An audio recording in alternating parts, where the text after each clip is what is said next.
Hello and welcome to another episode of Made Easy. In this episode we'll cover somaclonal variation. In tissue culture, there's often mutations that happen.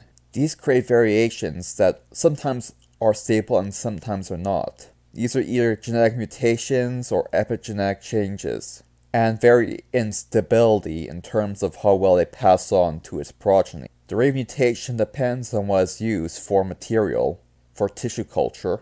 For instance, if you take the apical meristem of a plant, which would be the buds that contain new leaves, these cells are essentially stem cells, and this material, when tissue cultured, do not produce callus tissue. This limits the amount of mutations to almost zero, or zero depending on the situation. Other materials like leaves and stems and roots produce callus tissue. Callus tissue is more mutagenic and prone to alterations, creating many different variations within the cell cultures created from these plant materials. In terms of the amount of variation that occur from this process, leaves have the least amount of variation in the plant cell culture. Stems are intermediate in the amount of mutations produced in a stem cell culture, and tissue cultured root cells are the most mutagenic.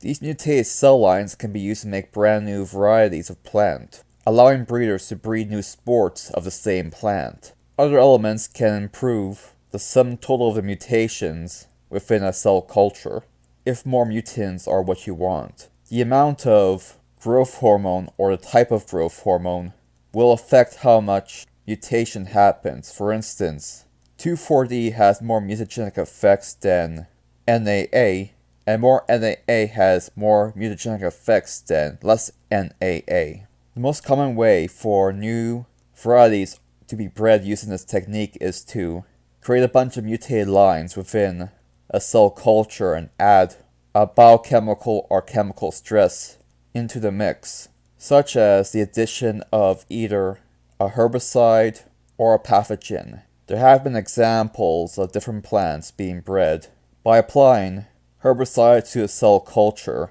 and growing plants from the remaining cells. There's also a paper which talks about people working on improving fire blight resistance in pears using this method. Link below.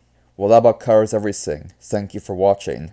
Thank you for watching this video. If you're watching on YouTube, please subscribe to me on BitChute for a greater variety of content, 4 videos a week. And thank you to all my subscribers on both platforms. I appreciate it.